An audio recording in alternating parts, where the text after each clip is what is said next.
Thanks for the warm welcome. Thanks a lot, John, for your service and your kind introduction. It's always good to be with Jeb. He's a great brother and a fine governor.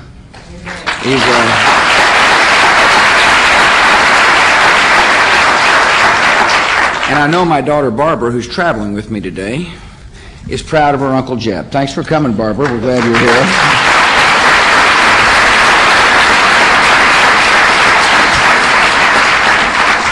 I appreciate you inviting me to this important conference. Human trafficking is one of the worst offenses against human dignity. Our nation is determined to fight that crime abroad and here at home. And that's what we're here to talk about today. I'm especially pleased that Jeb signed into law a bill making the sexual trafficking of minors a felony in the state of Florida. I appreciate his leadership.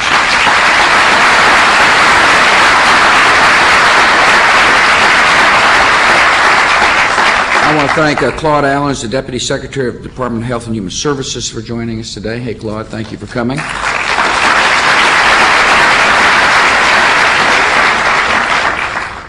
Paula Dobriansky, who's the Undersecretary of the Department of State. Thank you, Paula, for your dedicated service. Asa Hutchison is the Undersecretary of the Department of Homeland Security. Thanks.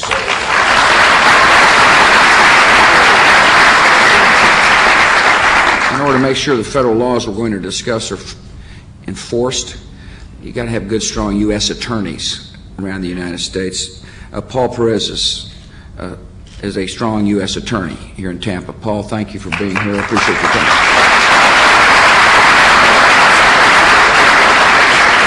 I want to thank all the state and local folks who are here, the local officials and the local law enforcement officials. I appreciate the faith-based and community organizations who are here. Thanks for your compassion and your love.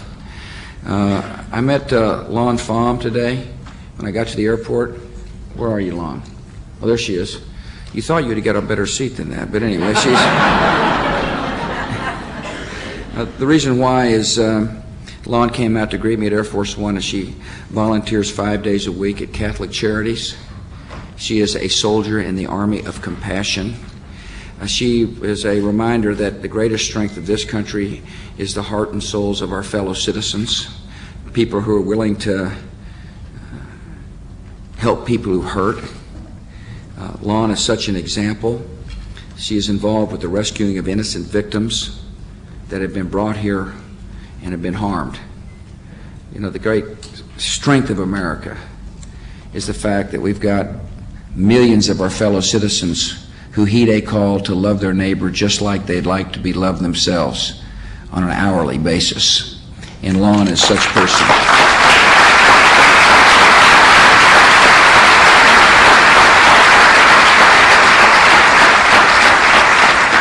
I'm honored to be with the courageous men and women who are serving on the front lines in the fight against human trafficking. You've got a tough job, but it's a necessary job. You're hunting down the traffickers. You're serving justice by putting them behind bars. You're liberating captives, and you're helping them to recover from years of abuse and trauma. The lives of tens of thousands of innocent women and children depend on your compassion. They depend upon your determination, and they depend upon your daily efforts to rescue them from misery and servitude. You are in a fight against evil, and the American people are grateful for your dedication and service.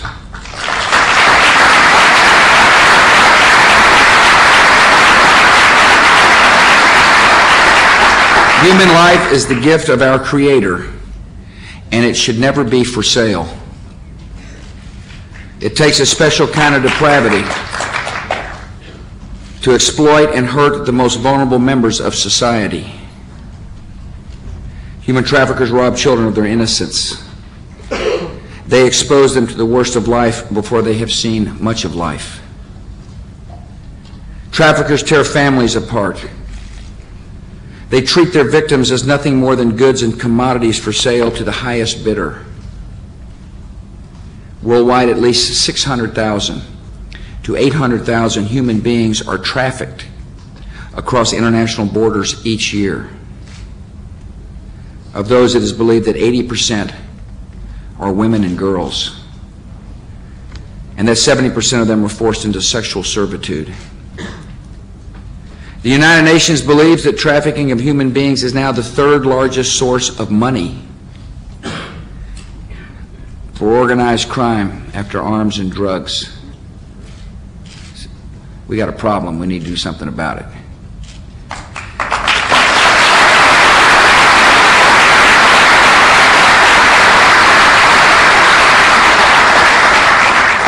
The American government has a particular duty, because human trafficking is an affront to the defining promise of our country.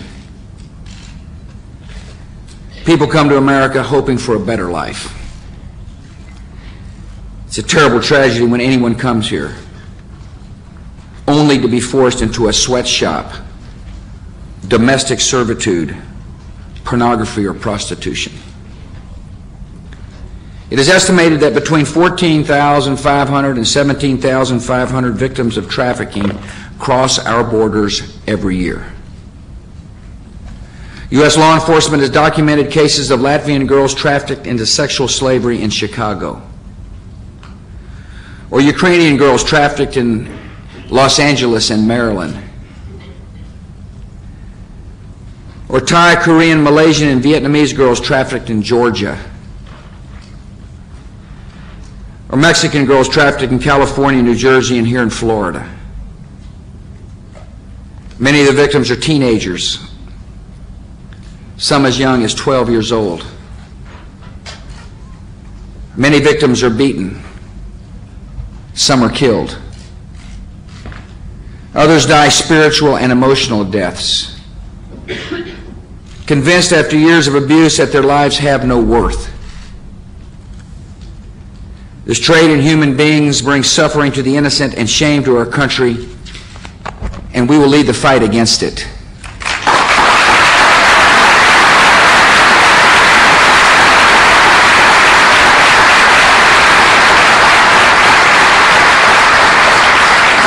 Last year at the United Nations, I called on other governments to pass laws making such abuse a crime, and many have risen to the challenge.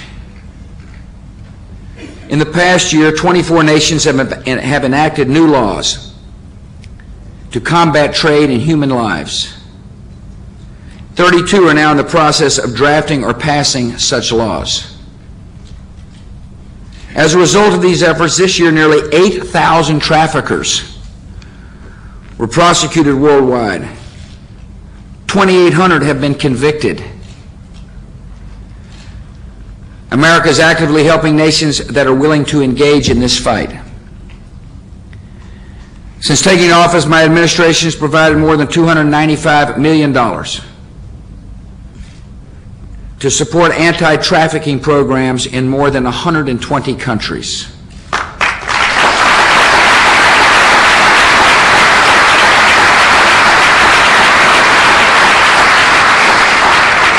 We are taking the lead. We're helping other governments to develop laws to combat abuse, to create special law enforcement units to investigate trafficking cases, and to rescue victims. We're helping them build emergency shelters and develop long-term rehabilitation and vocational training programs. At the UN last year, I pledged $50 million to support these efforts in the year 2004. Today, the Department of State has announced it has identified the final $25 million to meet that pledge.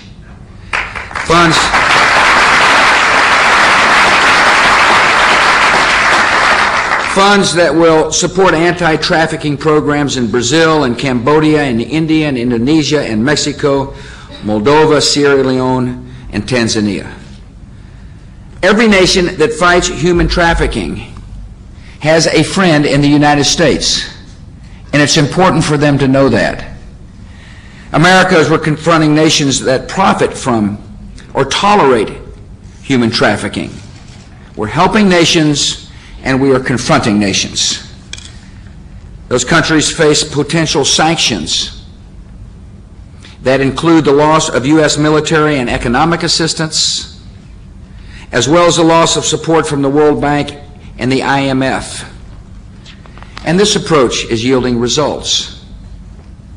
Last year, after the Department of State released the 2003 Trafficking in Persons Report, 10 nations avoided sanctions by moving quickly to pass new anti-trafficking legislation,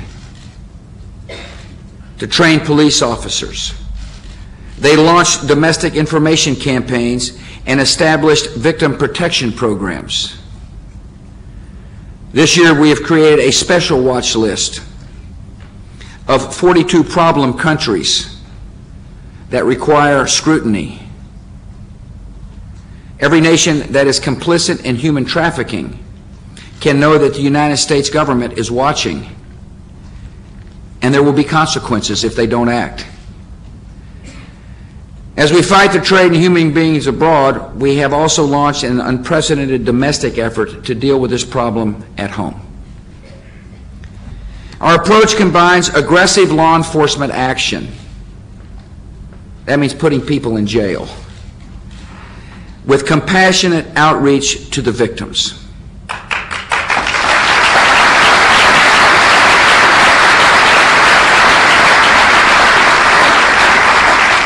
The past 3 years, we've more than doubled the number of new trafficking investigations underway.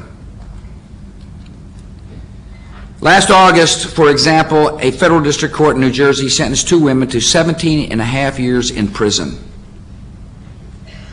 the maximum time allowable, for bringing 4 Mexican girls into the United States and forcing them into prostitution in Plainfield, New Jersey. 17.5 years of hard time. The message to traffickers is becoming clear. If we catch you, you're going to spend time in jail.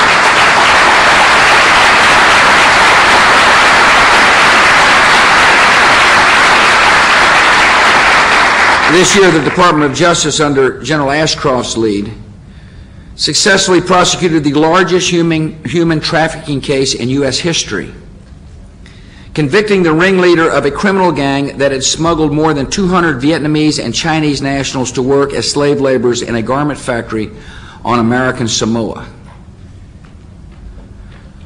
Since 2001, we've charged 110 traffickers.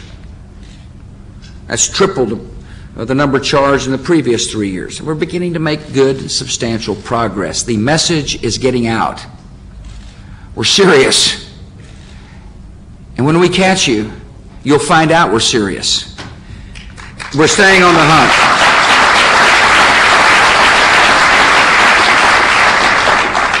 We're also taking unprecedented action to help the victims, and that's really an important part of the strategy. One of the ways traffickers keep women and girls enslaved is by telling them they will be arrested and deported if they try to run away. We're removing that tool of coercion by treating the victims of trafficking not as illegal aliens, but as refugees. The Trafficking Victims Protection Act carried a special class of visas called T visas that allow trafficking victims to remain in the United States and receive the same services and counseling that are provided to refugees. Often these women have been terribly brutalized, and when they escape from their nightmare, they should find the protection and generous heart of America.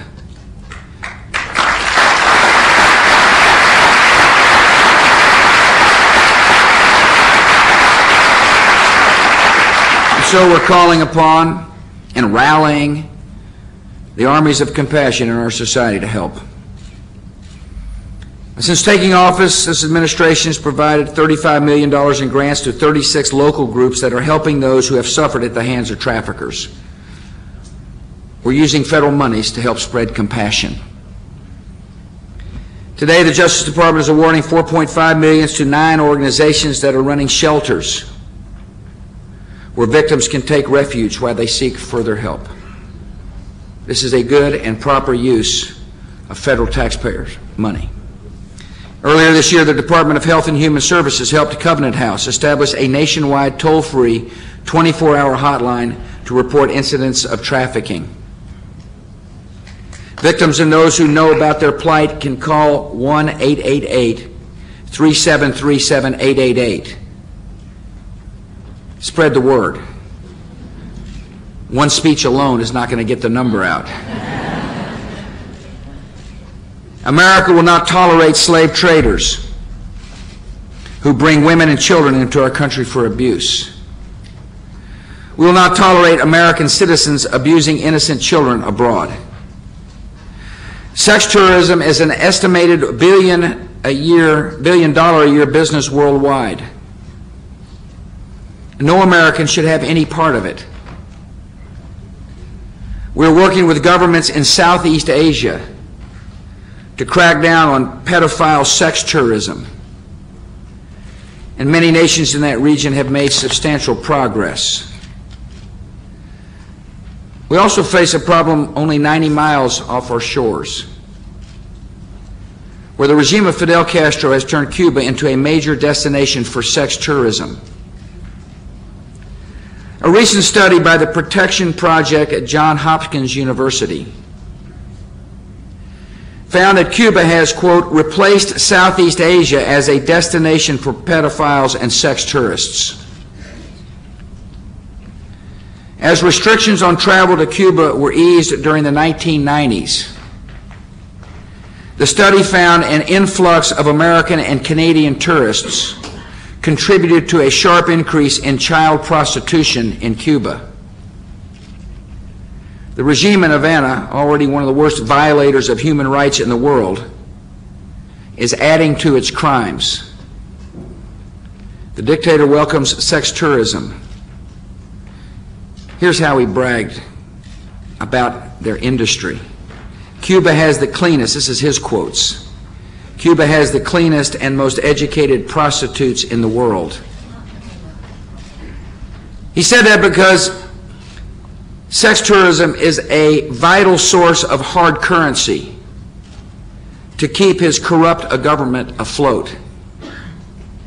My administration is working toward a comprehensive solution to this problem: the rapid, peaceful transition to democracy in Cuba.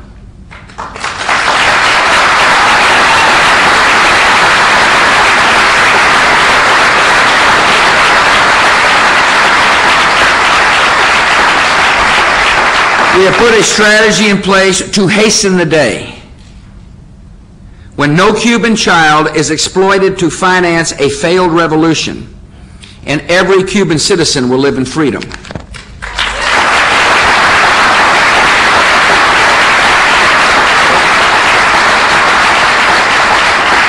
We have taken action to stop American tourists from participating in the sexual abuse of children in Cuba or anywhere else in the world. In 2003, I signed the PROTECT Act, which allows U.S. law enforcement to prosecute Americans who travel abroad and engage in sex with minors without having to prove prior intent. The PROTECT Act expands the statute of limitations to the life of the victim for crimes involving the abduction and physical or sexual abuse of children in virtually all cases. The PROTECT Act imposes strict new penalties, doubling the maximum sentence for U.S. citizens who travel to foreign countries to sexually abuse children.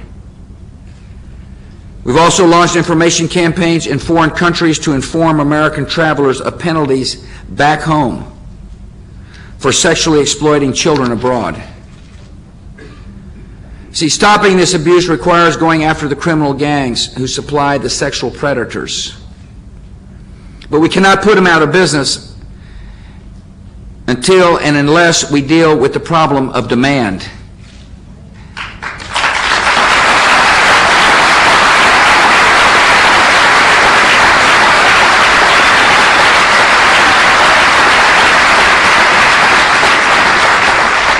So that's why we're going after the unscrupulous adults who prey on the young and the innocent.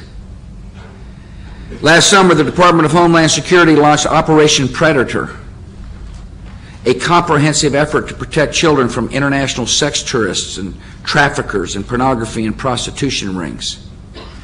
That's why Asa Hutchison is here. This operation has resulted in more than 3,200 arrests nationwide. I appreciate the good work of all the men and women at every level of government who are working hard to protect women and children and bringing the predators to justice. I told you earlier, it takes hard work. I know it does. There are a lot of people working long hours to enforce the law and therefore make our society a more compassionate place. All the steps I've outlined today are important, yet the success will depend on the courage of those individuals. People like Anna Rodriguez. Where are you, Anna? Yeah, thanks for coming. She is a victim advocate. I think some of you might have met her earlier today. A few years ago, Anna was working for the Collier County Sheriff's Department when she was called to what appeared to be a routine domestic violence call. Upon arriving at the scene, she noticed a 19-year-old woman named Maria crying quietly in the corner of the apartment. After some coaxing, Maria told Anna Rodriguez her story. She had been kidnapped from her family in Guatemala. She had been smuggled into the United States.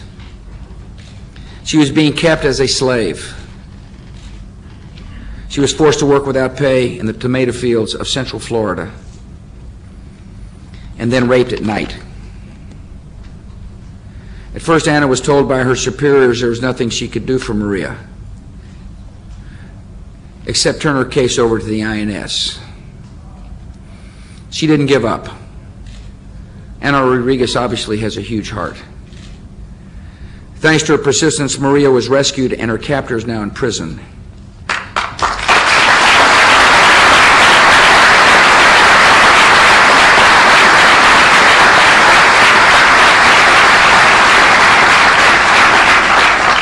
See, Maria became the first adult recipient of the new T visa created under the Trafficking Victims Protection Act.